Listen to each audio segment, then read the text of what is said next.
I'm going to close my doors because I got all kinds of people in here. Well, aloha, kahiaka, everyone. Good morning. Good morning. I'm Peter K. And you are on the Aloha Friday Hawaii Real Estate Show, where you can ask us anything. Today is August 16th, 2024. And if it's not August 16th at 9 a.m. Hawaii time for you, you're on the pre-recorded version and you've got YouTube chapters you can kind of click forward to. But if you did click forward to those YouTube chapters, and whether you're here with us live or not, here's what we've got planned for you. Our E Komo Mai, by the way, means welcome in Hawaiian. That's a welcoming term that we say. We say E Komo Mai to come into my home. The lineup for today. Here's what we got for you today. We're going to go for some Hawaii news, quick stuff that I found is helpful that you're going to probably want to know about. We have some market updates. That will be going through the various markets on the islands. Your questions, which is the most important part of the whole show, is your questions. And we'll be talking about some diamonds and deals, properties that everybody thinks are really awesome in one way or another. And we're going to close up with some motivational thoughts. So before we do that, though, we have to warm up the microphones. And I know I have to get my internet connection seems to be spotty. So we'll kind of see how that's going to go. We need to warm up. And so we're going to warm up with our good friends over here. We're going to go clockwise. We've got Dylan Nonaka, who's from the Big Island. We have Ashley Wasan, who's from Oahu, and we have Heidi Dellinger, who hails with us from Maui. Let's talk counterclockwise. Heidi, Heidi's famous for her coffees. Heidi, what is your coffee today, and how are you doing? I'm doing great, Peter. The coffee of the day is the Maui mocha, which is, it's not a mocha with chocolate in it. It's actually the type of coffee bean, and it is delicious, and it's making me happy. It's a little bit warm outside. I was on kind of a long walk and the sun's out. It's in the 80s, but it's summertime. It's August here. So yeah, doing great. Good to see all of you. Great to see you too, Heidi. Thanks. Yeah, it has been muggy. Last night I had rarely do we have to put on the AC, but last night was one of those nights. But thank you, Heidi. Ashley, what's happening, girl? What's going on your side of the island, and how are you doing today? Nice necklace, by the way. Is that a shell? Is that made from? What is that? Puakinikini. I got it for my birthday. My other half got it from Lex Breezy in Kailua. And is it your birthday today? It was last week. Happy birthday! Happy last week. Happy belated birthday. Nice puakinikini. So what's going on your side of the island? Hot is correct. It has been quite toasty. I mean, we're certainly enjoying it. It's always nice to jump into the ocean and the pools when it's nice and hot. I like when the water is warm. I know some people, especially now, are into the cold plunges in cold water, but give me a good bath and I'm happy. I think that I'm going to enjoy the next month of this, and then we have the rainy season coming soon. So soaking it in.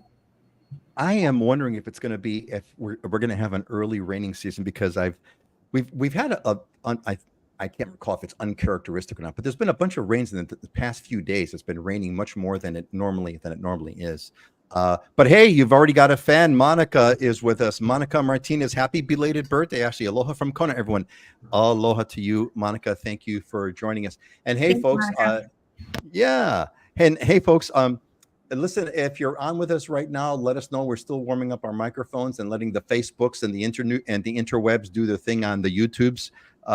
Let us know that you're here. Give a quick shout out. Let us know where you're coming from. It's always fun to kind of see who's with us and where they're from. And thanks to you, Monica, for chiming in. Dylan, how's it been on the Big Island? How's the weather been? How have you been? What's the shirt today?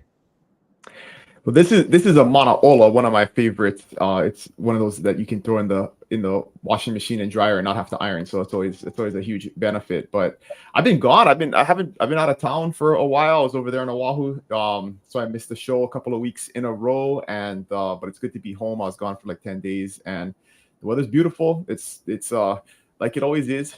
No surprises over here. And today's a big day in our personal lives because my son got his license, and so he's taking his friends and his brother to the beach with his truck today, which is like, mom's a little bit stressed out about that because it's a new it's a new world. They're going down all by themselves with no supervision. So it's a new era. Big milestone. Yeah. Big milestone. He's got his truck and going down with his friends. Damn. Yeah. Happens quick, all of a sudden. It's like overnight. It's like, you think things happen gradually, and that the license thing is a big thing that happens overnight. So, yeah, that's the fun of. Go ahead, Ashley. Wow, I'm like also. I don't know if anyone remembered that Dylan has a kid that's old enough to get his license. I forget. I'm pretty old. That's true. Don't forget, I'm pretty old. No, you're not. And I didn't start that young either. So Yeah, good genes. All that stress keeping you looking young. there you go. That's it. I've got to, want to say a quick shout out to Judy. Judy Weber, actually, excellent, Judy. Thank you for joining. Judy is a senior member of the Islander Ohana and is actually coming on board to help us. Judy's going to be running the Facebook page of Living in Hawaii. So great to see you, Judy.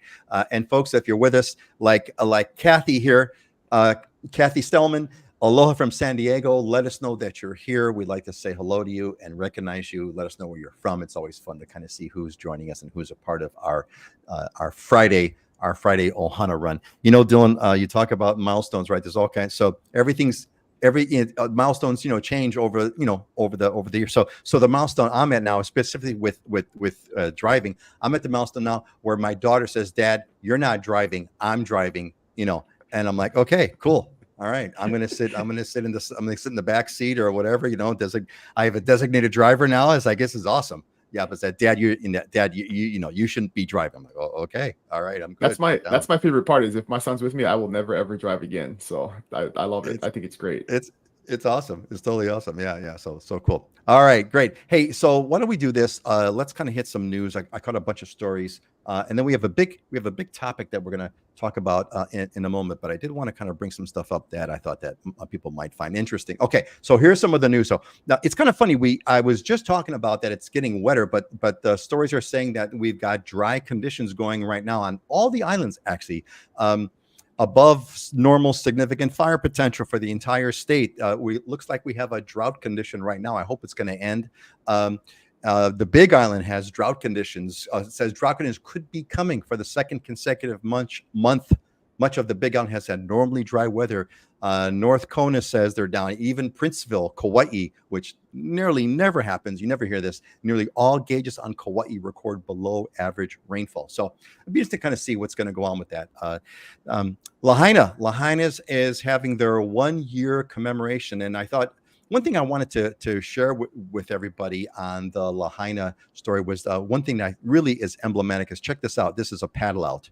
So what's a very, very popular thing for surfers to do, watermen of all kinds, is to commemorate, especially if there's a funeral type of event, if there's a commemoration, there's a paddle out, and thousands of surfers, I don't know about thousands, but many surfers paddled out to commemorate the 1 year story, the 1 year tragedy of Lahaina. And there's a bunch of other things that went out. Yeah, it was thousands, 4,000 people attending a paddle out on Thursday morning. That's a lot of people went out. So on that same commemoration, there's a couple of other headlines that I thought you might find interesting. One of the other one is that 1 year later, no cause or origin for Lahaina fire is available. Now, this just feeds the conspiracy theories, right? That's what this does. If you can't give us something 1 year later, I'm sure there's good reasons for it. I'm sure investigations take time, and I'm sure but when you tell people 1 year later we have no idea, that's what fuels conspiracy theories. So that's the way I'm seeing it. Okay, there's a bunch of other stories over here. Oh, okay, one of them that's interesting.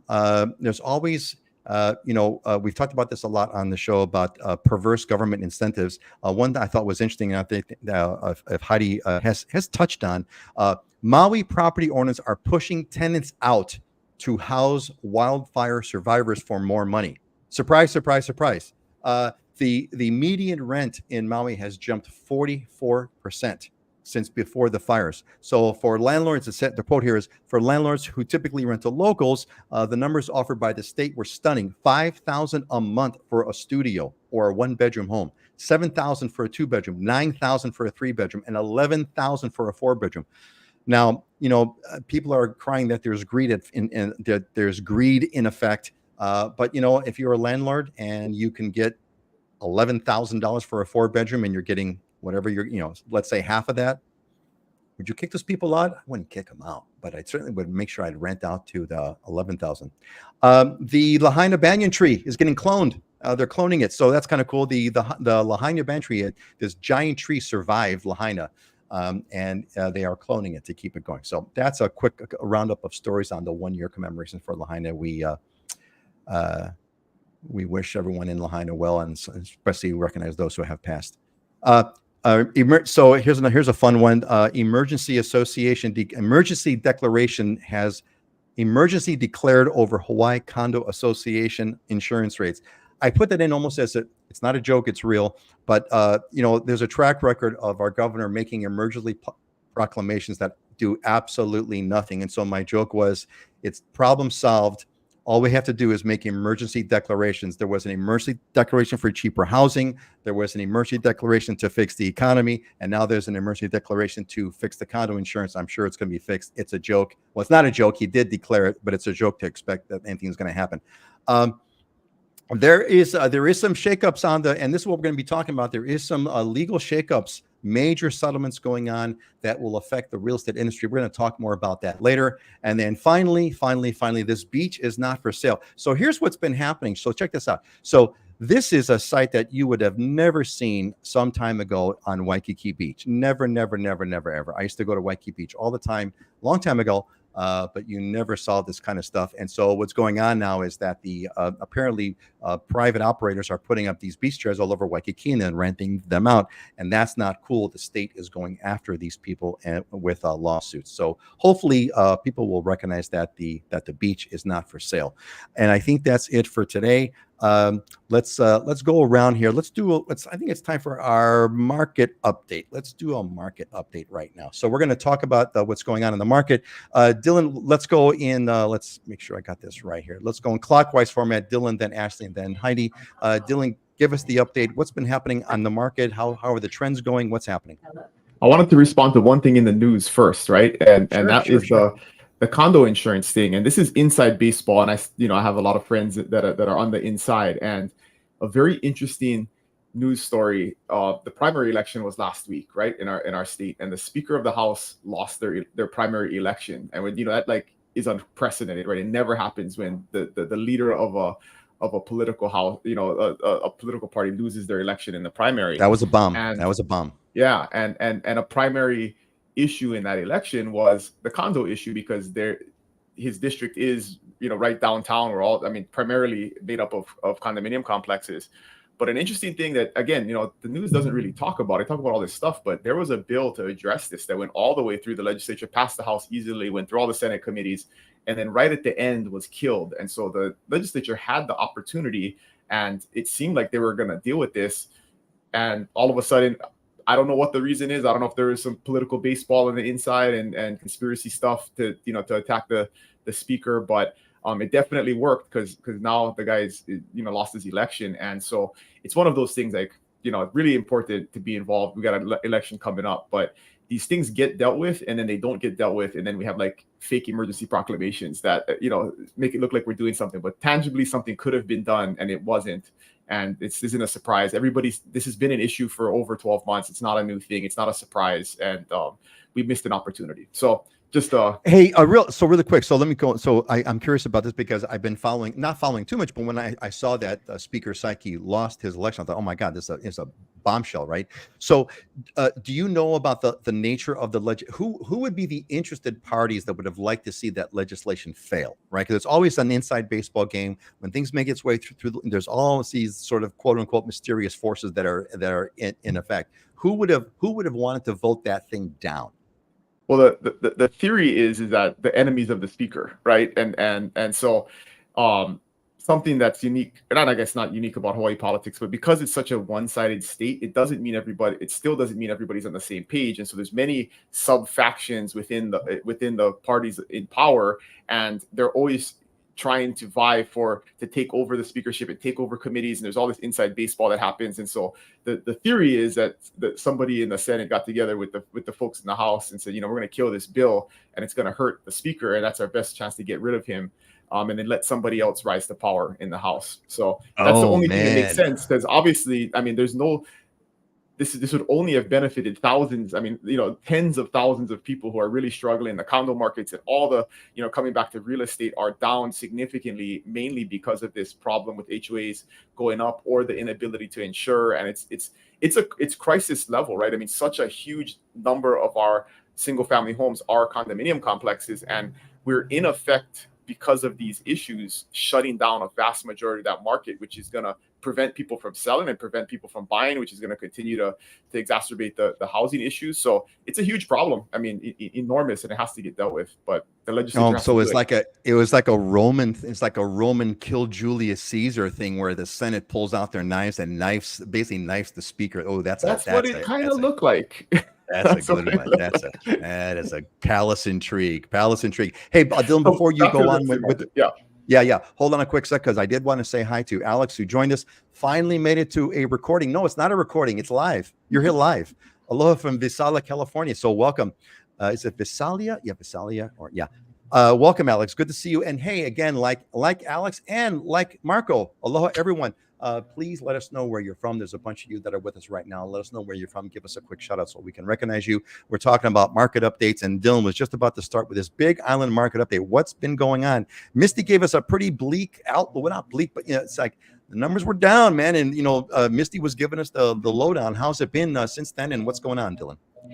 Yeah, so I'll keep it short since I already took up a bunch of time. But basically, we had a little bit of a rebound last month. So we were all the way down to 334 sales in June. And then in July, it jumped up to 392, which is about average if you look at the month over month average for the entire year. So June was definitely an outlier. I mean, really, really slow month in terms of the number of sales. We're usually in that 400, kind of 450 range. So we're getting back to that.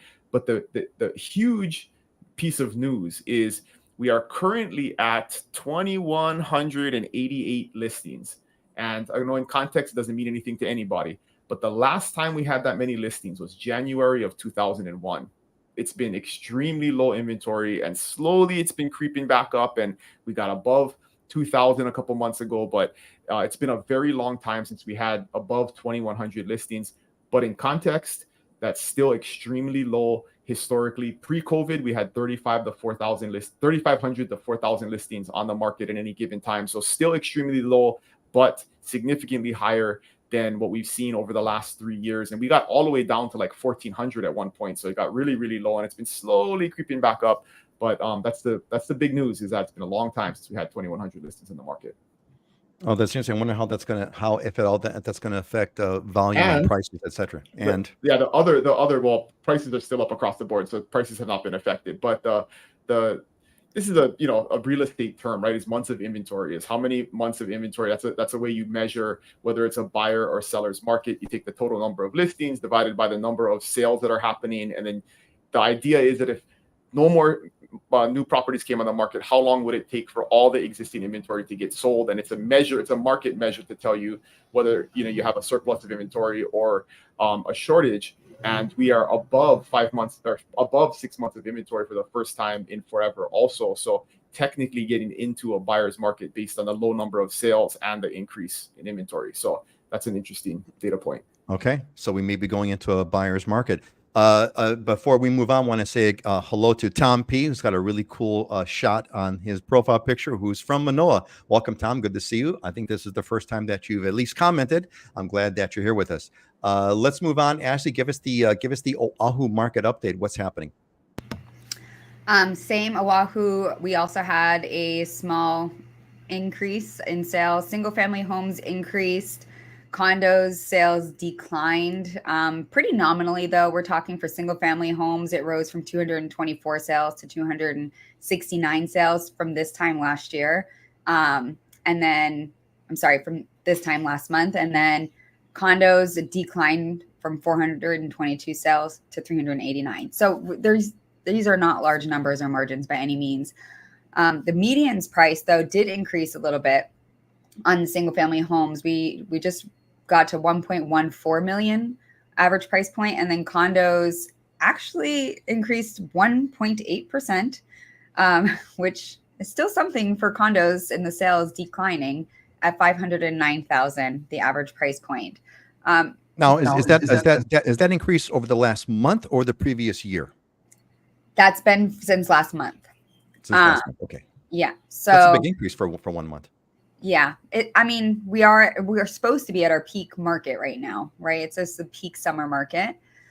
So the single family homes sold faster than last month, at about 15 days average. Every submarket is so wildly different, though. Please keep that in mind.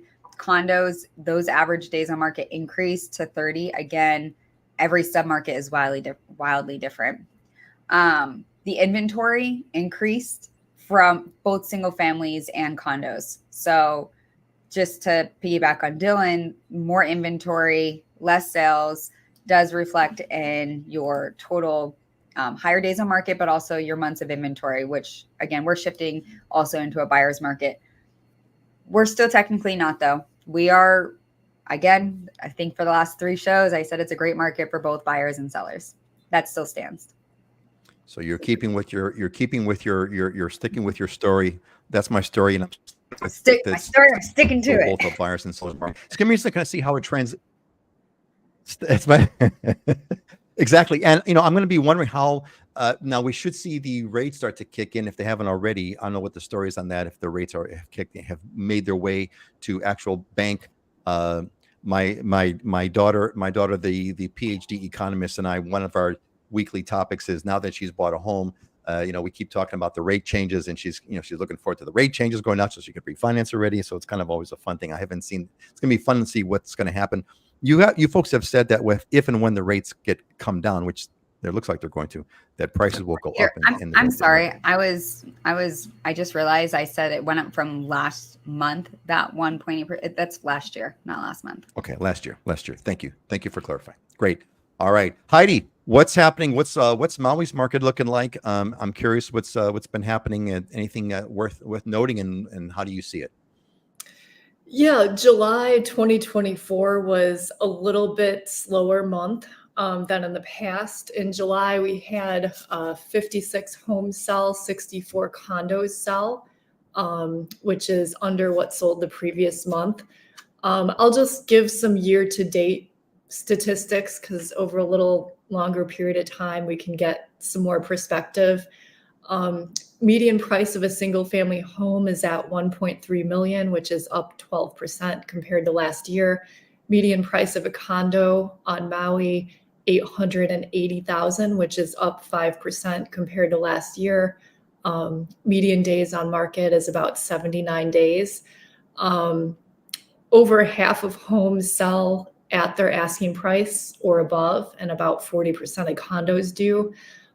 With more inventory, what does that mean for you or for the market? It means buyers have more options than before, and there are some really nice properties coming on the market that, 2 years ago, people would have just been crazy over. And the thing about real estate is unique. So like not every property is exactly the same. And like some of these properties that are coming on, they might not be on the market again in 10, 20 years. So it's a good time for buyers to be able to shop around and look and have a little more leverage than in the past, because we've just had such a strong seller's market the past few years. So it's an interesting time as always. But yeah, we're just keeping on over here. May you live in interesting times is a Chinese saying that says, good luck.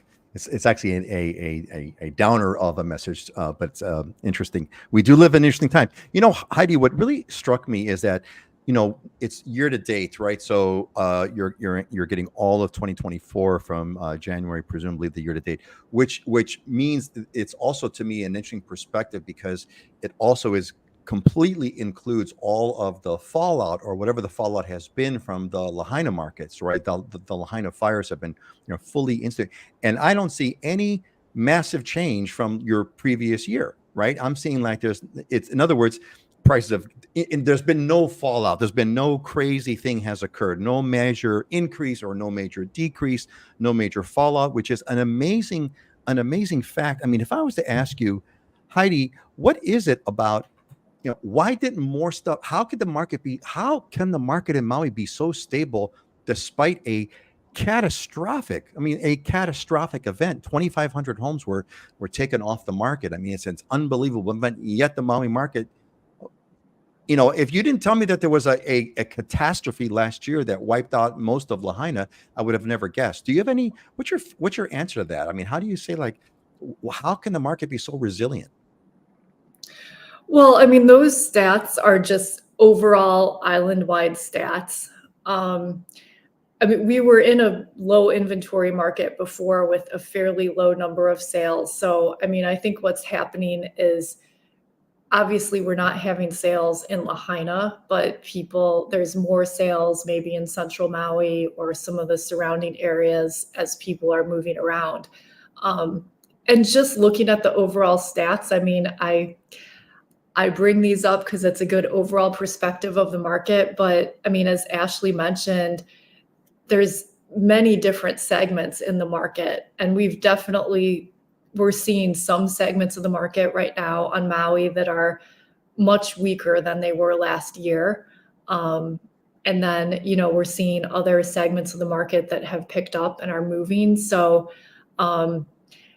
it's not something, I guess, we can just, give a 30-second overview. Once you kind of decide which segment of the market you're interested in, it's important to connect with a good agent who can give you some good perspective and knows that particular area. Interesting. So the headline is, it's complicated. It's complicated. There's a lot of things going on. There's a lot of the moving parts. It's complicated. Thank you, Heidi. I appreciate it.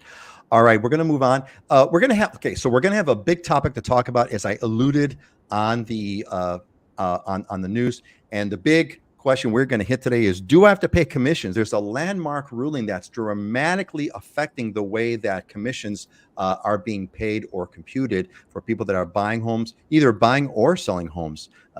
Big change. And I'm going to play the average armchair person who wants to buy a home or wants to sell a home. And I'm kind of hearing some stuff about the commissions going on. We're going to talk about that. But first, I have to make I have a big announcement that I have to make here, which is that the Islander. Okay, so this is like, it's not a secret. It's going to be well known in next week. But IslanderOhana.com, you want to go to IslanderOhana.com and just get pre-registered. There's a join now button. Click on that. It doesn't cost you anything. Just put in your email address. The Islander, you hear me talk about the Islander Ohana. Judy is a member of the Islander Ohana. Those of you that are coming on a regular basis, you hear about this all the time. We're going to be launching our next cohort. It's going to be a select group, a very limited space cohort. It sells out all the time.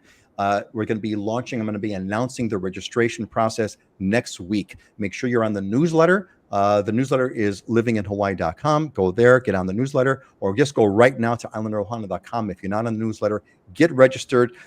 Here's what the Islander Ohana is all about. It's really all about living the dream in Hawaii. And what I put together this thing is to help people avoid a disastrous move. So many people come to Hawaii under the wrong pretenses, and really ends up being a disaster. This helps you eliminate that possibility.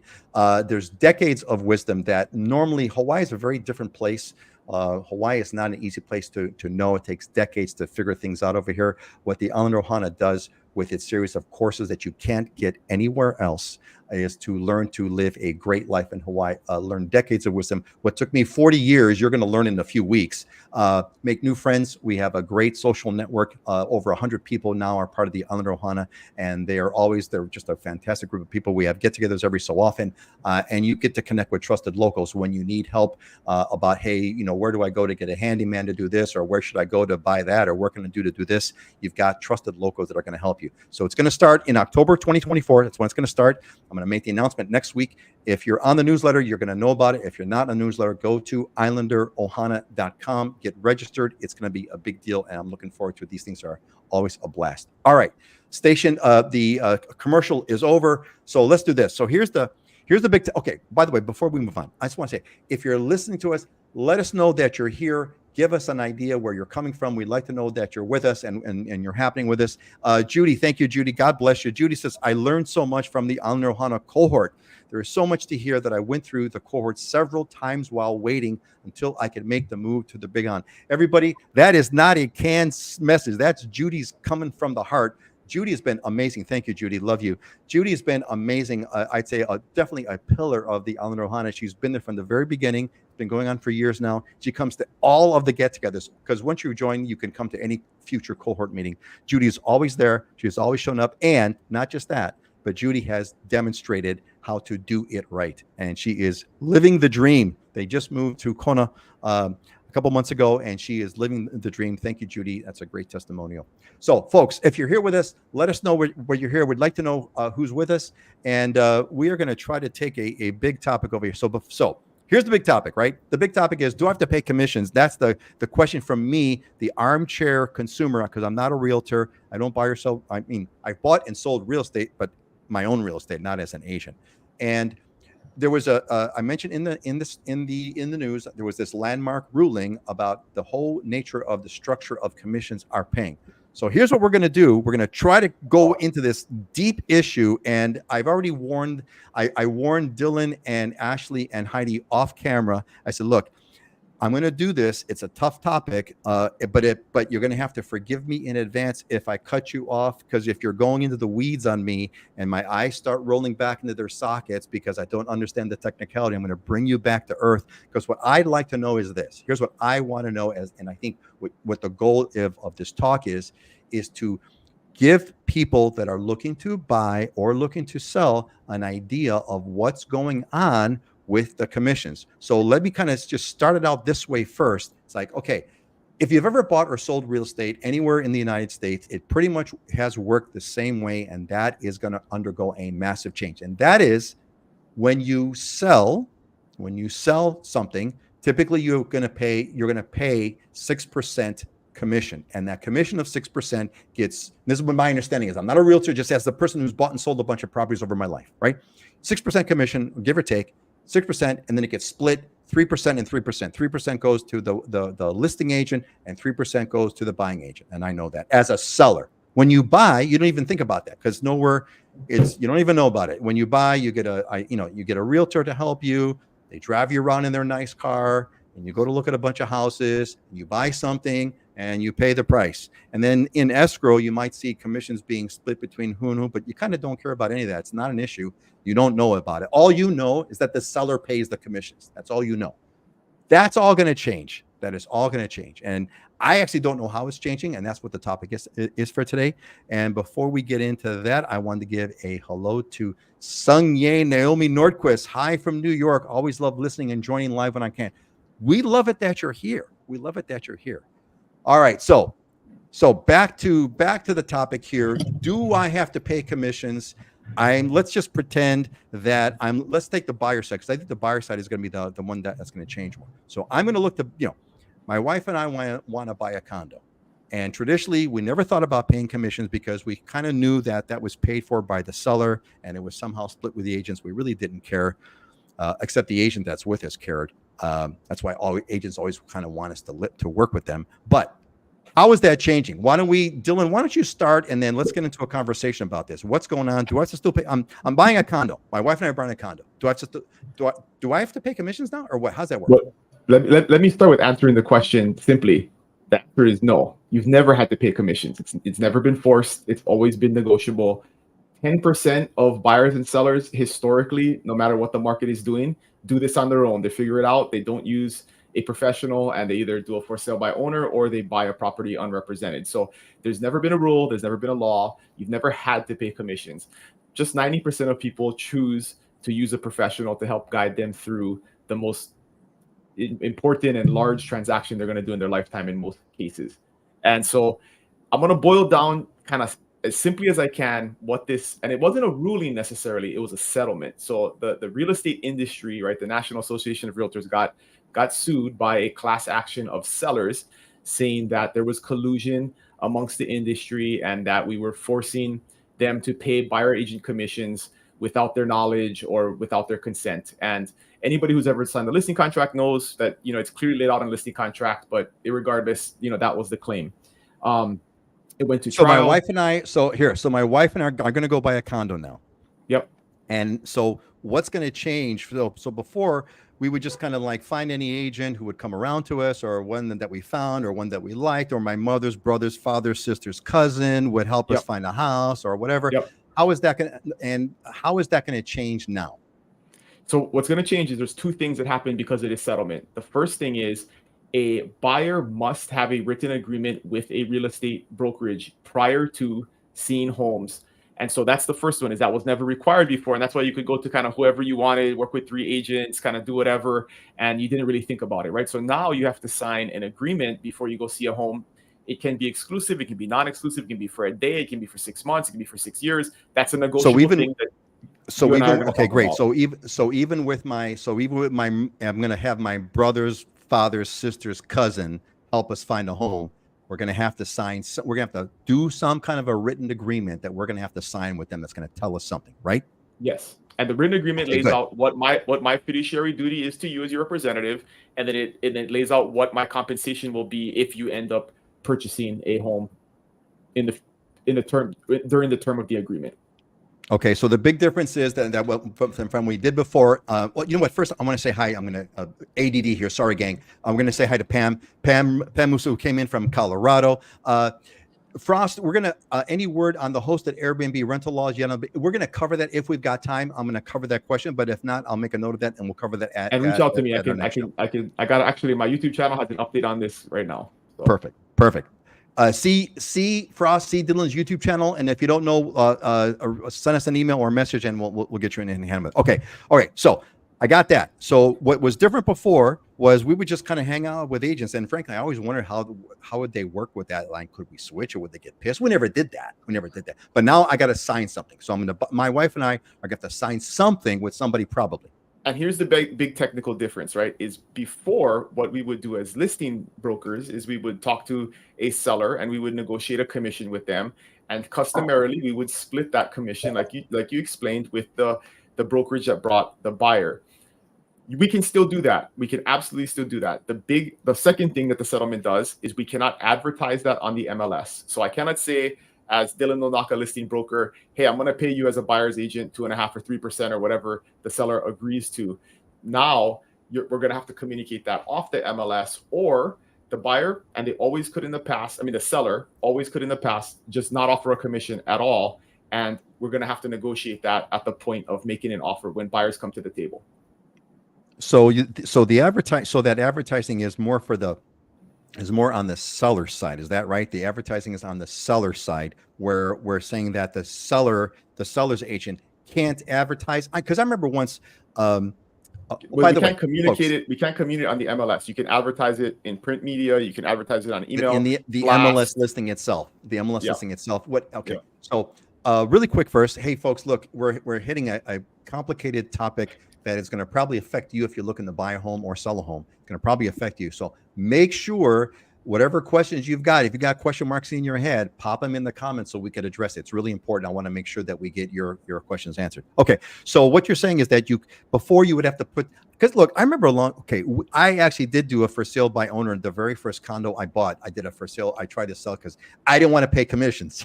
So I did a for sale by owner. And what ended up happening is that a realtor came in and said, what I used to put on, now when I would advertise it, this was back in we had newspapers back then, actual want ads in newspapers. And I advertised it and I would say something like, I would say something to the effect, I forgot what the word was, that I'll pay a commission. Okay, if you sell the house, I'll pay the commission.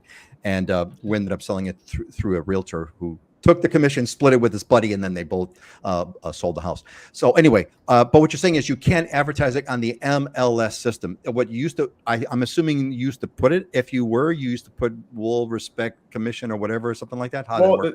The technical difference here, right, is that and the 17th, so tomorrow is when this whole thing takes effect. So the way it was pre the 17th is that as a buyer's agent, you had a guarantee of compensation from the seller, and so that compensation was pre-negotiated via the seller's agent, right? And that is what the crux of the lawsuit is trying to prevent and say we shouldn't do anymore, because the seller should have the option to negotiate, if any, compensation and commission at the time of the offer. So we can't say, hey, Ashley, if you come and, show the house that I have listed, I guarantee I'm going to pay you 2.5% or 3%.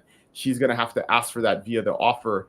And if we negotiate and the seller doesn't agree to any type of concession or compensation, her buyer, because of the agreement that they have signed, is going to have to cover the remainder of that cost. And so it affects both sides somewhat equally in terms of the negotiation.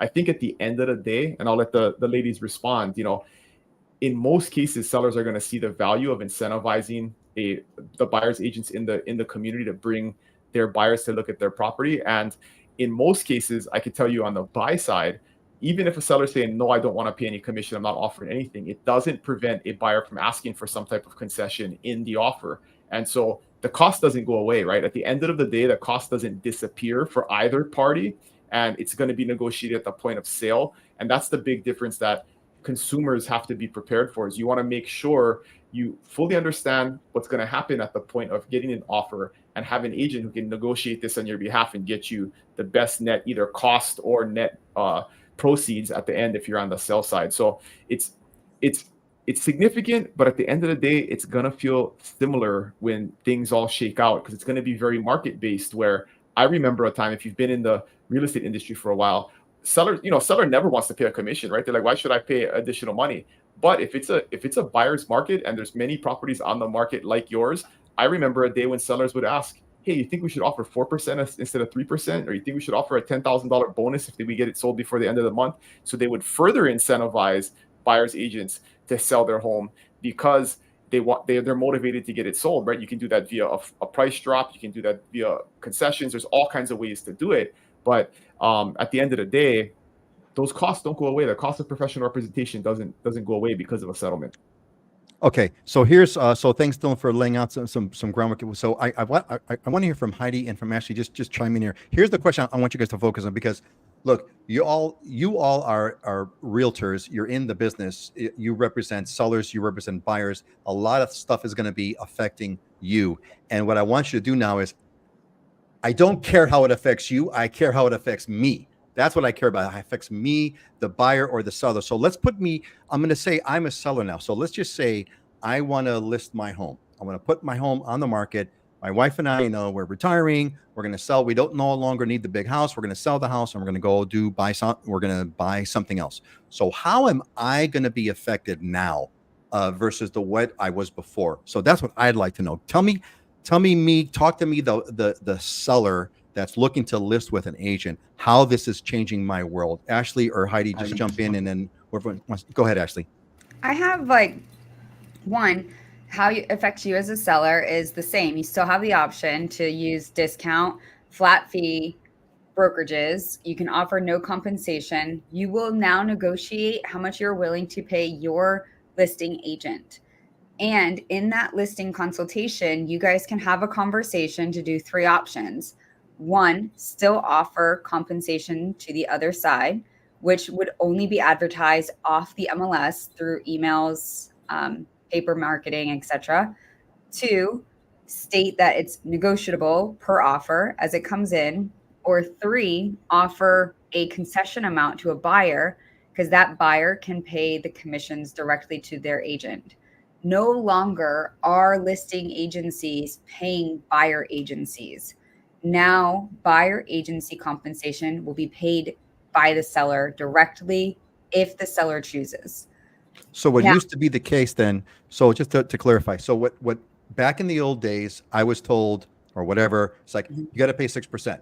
It's a 6% thing, and then we'll split it. It gets split some magical way. I really didn't know how it worked, but all I knew is that I was going to pay 6%, and I knew it was going to get split between the buyer and the seller. What you're saying now is that has to be more detailed up front. I have other options as a seller. Correct. Is that right?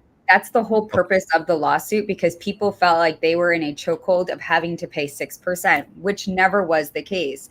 You could go with a flat fee broker of $5,000. You always had the option, and people were confused and felt like they didn't have an option, and it was very convoluted. No one knew how the buyer's agent got paid. The sellers just knew, I pay 5-6%. It is what it is. So now it's you're paying your agent a certain dollar amount. The buyer's agent can negotiate their own commission, but the seller can still agree. Like my clientele base, my seller base is often house flippers and investors. So my house flippers and investors, they know that I'm still going to at least encourage them to pay the 5 or 6% that they've always have before and give half of that to the buyer's side, to the buyers directly.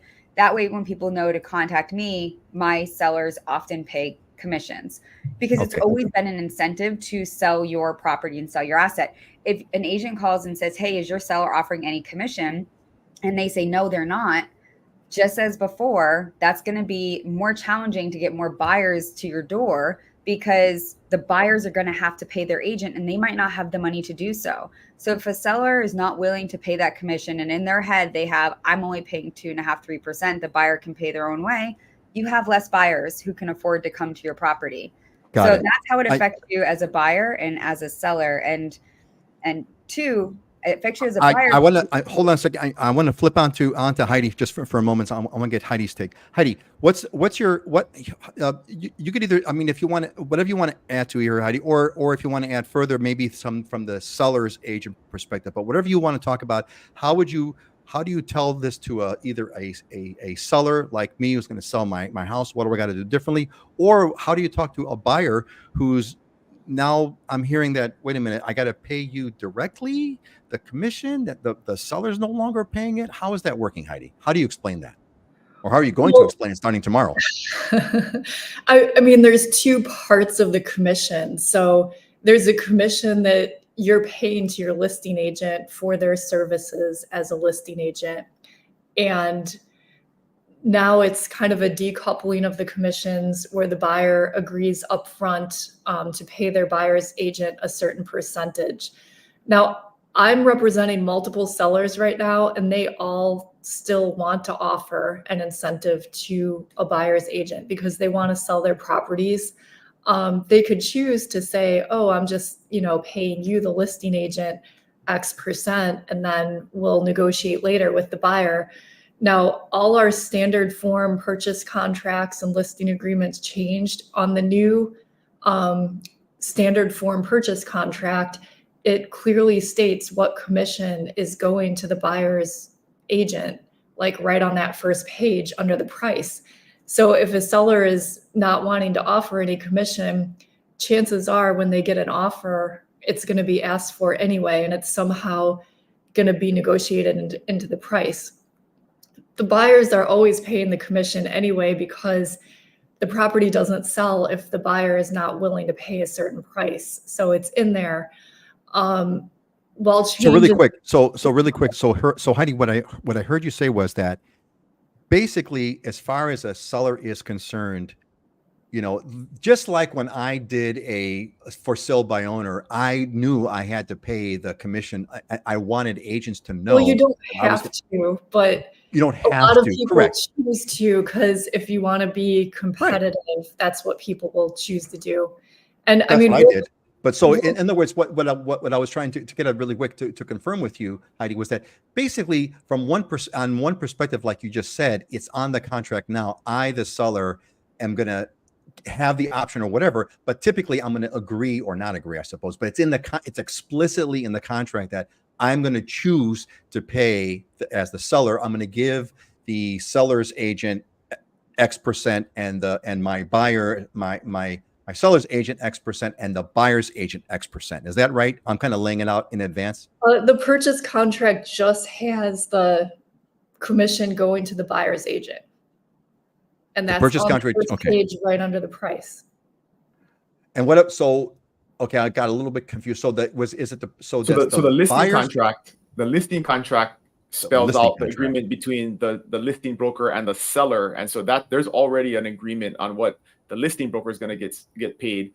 What Heidi's referring to is what the buyer's agent is going to get paid is going to be worked out in the purchase contract.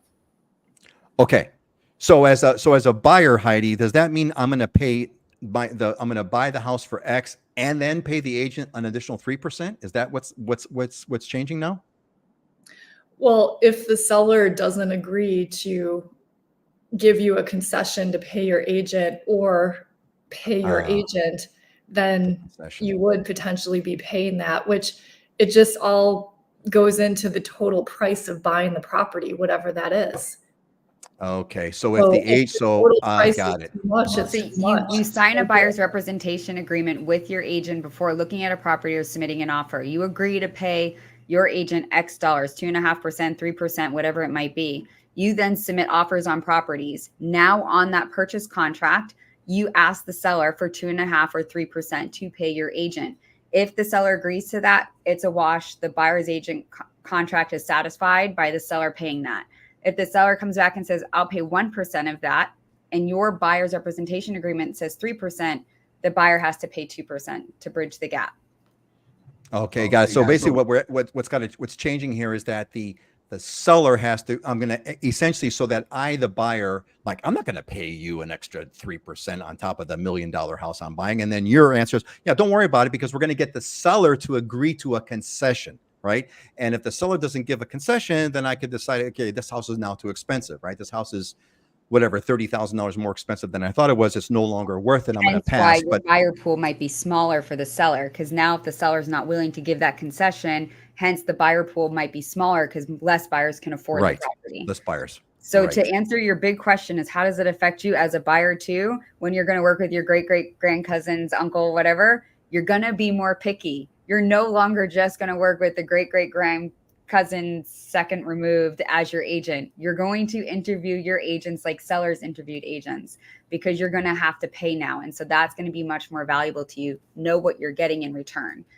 So thank you. I want to close it out. So Heidi, what do you say to people like the buyer, like me, posing as a buyer now, when I'm saying, hey, wait a minute. So Heidi, you're telling me that I'm gonna have to pay. So if you're listing with me, right? Or I've met you through the Islander Ohana. By the way, Kathy, really quick. Kathy Stem says, how do I join? Kathy, go to islanderohana.com, click on the join button, put in your email address. That's all you got to do. And you're all set. It's not going to cost you anything right now. It's going to, there'll be a registration call later. Just go there, put in your email address, and you'll be good. So Heidi, so I'm going to buy, and I pop in and I go, hey, Heidi, this contract says I got to pay you 3%. So if I go to buy a house, $1 million house, that's $30,000. I got to pay an extra 30 grand. How's that going to work, Heidi? And your answer is? Well, I mean, the first step is we would talk, get to know each other, see if it's a good fit. I would tell you a little bit about my specific experience, the service that I provide as a buyer's agent. And if that sounds good to you and you want to hire me to work for you, we sign a buyer's agreement. When you do find a home, we would ask for the seller to, pay that commission as part of the negotiation. So that's how it would work. I mean, I think ultimately it's going to be changed, but it's going to lead to more professionalism in our industry. I mean, you can't just start working with an attorney or a contractor and they just start doing work for free, and then somehow get paid later. I mean, this is just, it's just formalizing the process and making it really clear up front. So I mean, it's all new territory for us. But I mean, another point I want to bring up is working with a good buyer's agent can actually save you way more than 3% or 4% or 5% on a home, because the knowledge and experience that a good buyer's agent brings, and their negotiating skills and their ability to help you get a property you want, I mean, it can save you so much money, or even give you advice that's maybe, don't buy this property because of this. I mean, they're saving you time, they're saving you money. It is a professional service, and it's a choice to hire a real estate agent. I mean, nobody has to hire a real estate agent. And then, I think some of these changes just make that more clear.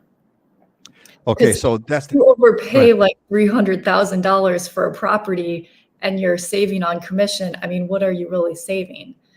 So you're potentially saving 3%, but it's a short-term saving. So this goes. So it's an excellent point there, and that Ashley had brought up as well, that you're reinforcing, which is this is not going to be the big change that I'm seeing kind of happening. Is it ain't going to be where I'm just going to hire my brother's mother's father's sister's cousin just because I want to give him the commission. And he'll do like a whatever kind of a job, you know, a family special. We all know what family specials are all like. They all suck. But you're going to, because I know now, because he's going to come back and say, okay, this is, yeah, thanks, uncle, but you got to sign this agreement now. And before I sign that agreement, it's like, oh, wait a minute. I got to sign something. I'd rather pay a professional who's going to do a great job. I'm going to really analyze that. Dylan, you just unmuted. You want to add here's on the that? Here's the golden piece of most important advice for somebody looking to buy property is do not sign anything until you've had a proper consultation with that person. So what's going to happen is agents now who are not professionals, who are not preparing for this, is going to, every buyer they come in contact with is they're going to stick a form in their face digitally or physically and say, you must sign this before we can do anything. And of course, you as a consumer should object to that. If that's the first reaction of your agent, your prospective agent, you should go find somebody else, because the first question that Ashley, Heidi, myself, our team is going to ask you is, have you bought property before in Hawaii? If you say no, we'll say, has anybody taken the time to sit down with you and talk you through the process and explain the market to you and what our services are? In most cases, you're going to say no. And we're going to say, well, can we schedule a 30-minute meeting via Zoom or at the coffee shop down the street and do that? And then I'm going to talk about what professional representation looks like and what that costs. And then we're going to have that conversation and we're going to lay that all out to you and make sure you feel very comfortable before you commit to anything. But do not sign anything until you've had a proper consultation. Yeah, so that's right. See, and that's what was so cool about what Heidi did. See, Heidi, the first thing Heidi said was, well, the first thing I'm going to do is going to have a meeting with you to get to know you better, to see if we have a good fit. And that was like, boom, that's what you get for a professional. And here's good perspective, right, from the consumer standpoint. And we just got to look at it from different points of view. In the past, as a buyer's agent, you would just get a random call from somebody off your sign or off of Zillow or whatever. And they say, can you show me a house this afternoon? And we would drop everything and we'd go show them a house that afternoon, right?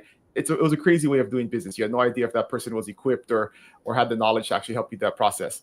On the listing side, you would never do that, right? If you're going to list your home, you're going to call 1, 2, 3, or 4 agents and have a consultation. You're going to interview them. They're going to tell you what their process is, what kind of marketing they do, their value proposition, and then you'll choose based upon that. You would never call an agent and say, can you put my house on the market this afternoon? You would never do that as a seller, right? And now you just got to think about yourself in those shoes. And as a buyer, you should, there's a process. You should never just say, hey, can you show me a house this afternoon? You want to have a proper consultation before you do that. Yeah, you know what? We have to move on. I didn't realize the time has escaped us. I want to say a quick shout out first to Alex, who joined us again. Alex is another member of the Island Ohana. Aloha, happy Friday, Alex. Welcome back, buddy. And by the way, I want to give a thanks to everybody who responded with islanderohana.com to Kathy's question. Thanks, Dylan, and everyone else who answered that. Holly says, I used a family friend to sell a house on the mainland. The house sold fast, but I definitely feel I didn't get the greatest treatment. You get what you pay for.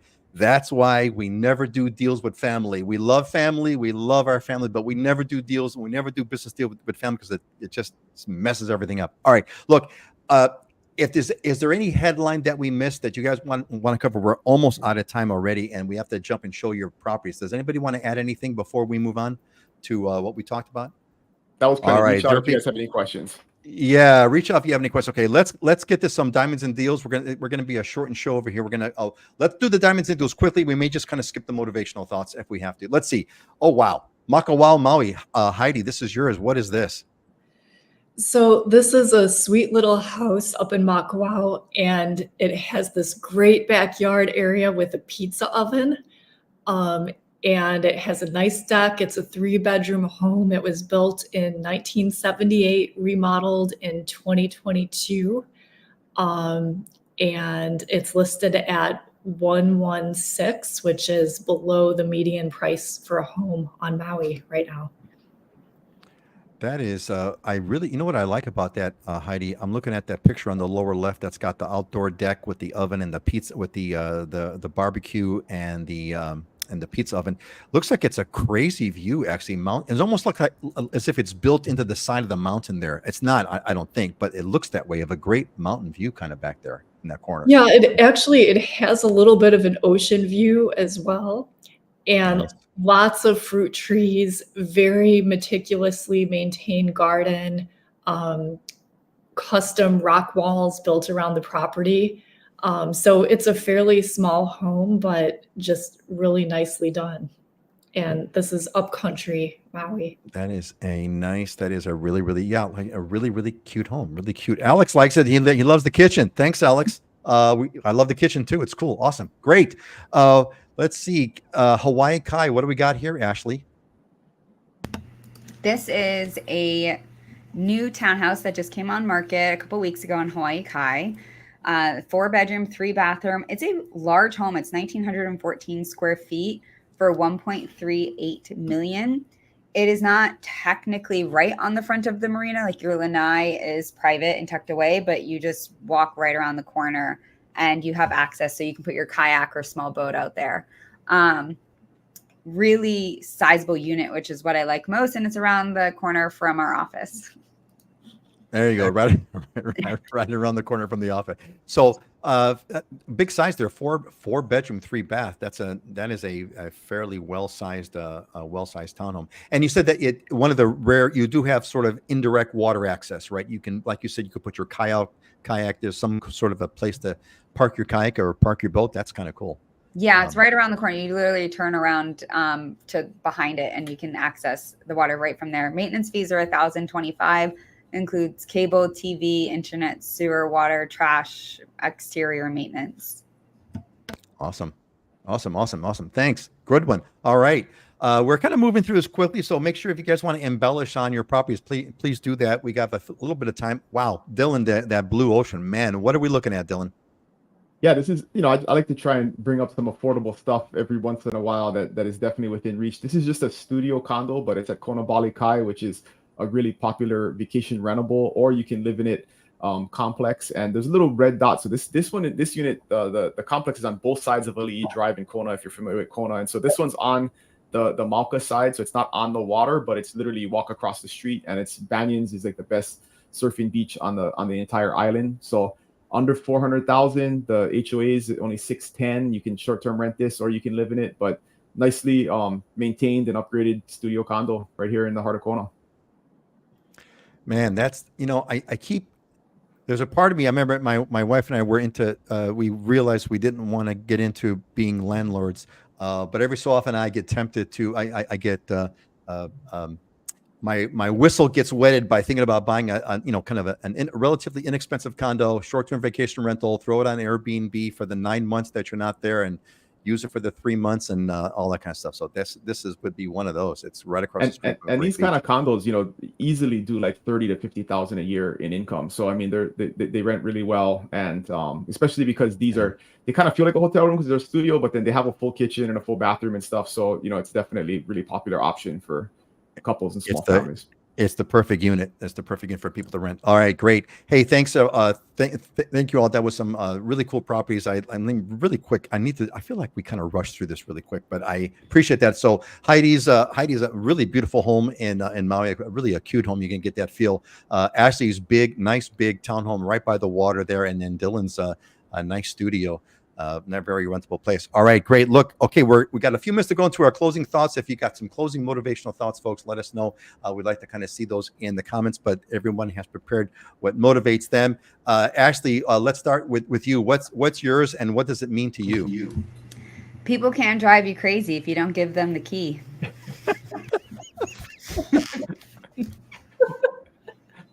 That's a good one, man. Like buyer's agents or seller's agents, that kind of stuff, or crazy, or your mother's brother's father's sister's cousin. Don't give your mother's brother's father's sister's cousin the key. Thanks, Ashley. Anything you want to add on to that besides that? It speaks for itself. It speaks for itself. Is there anything you want to add to that, Ashley? I just needed that today. I'm writing it on my bathroom mirror. Put it on your bathroom mirror. Sounds good to me. Put it on the bathroom mirror. Heidi, what's yours? You have power over your mind, not future events. Realize this and you will find strength. So this is not a quote by me. This is, I think, by Marcus Aurelius, a great Stoic philosopher. And it's just it's just a reminder that we can't control the future. I mean, there's so much change happening right now in the real estate industry, and then also on Maui in general. But what we do have control over is our mind, our attitude, our outlook, and how we meet each day and each challenge. So it's just, this quote gives me strength and encouragement. Well said, Heidi. Well said. Yeah, the only thing, we forget about we forget about the illusion, but the truth is, as you state here, the only thing you do have control over is you. That's all you have control over is you, i.e., your mind. That is the only thing you have control over. Well stated. Alex Martin popped in. Food and music bring people together if you have the means. Feed someone who does not have the means to. There are a lot of hurting people. God bless all of you. Thank you, Alex. That is a very, very wonderful thing to add in, and I really appreciate that. I really, really appreciate you sharing that, Alex. Thank you. All right, Dylan, let's move on with yours. What is it, and how is it important to you? I saw that this week and I just love it. Don't let your learning lead to knowledge, let your learning lead to action. And so many of us, we go to classes and seminars and read books, and then we don't actually take action on any of the things that we learned. So just keep that in mind. Doesn't matter how much knowledge you have if you don't take any action. Action, indeed. Well said. How much education do you stuff in and not do anything with? Turn it into action. All right. Thank you. Excellent. All right. I'm going to close this one up with, of course, my tradition here, which is Proverbs. He who pursues righteousness and kindness will find life and honor. So, Alex, that's to your point. Righteousness and kindness will find life and honor. It's somewhat of a self-evident thing, but it was true 3,500 years ago, and it still is true today. All right, folks, great show today. I hope you guys got a good understanding. At least I think I feel a lot better about what this is.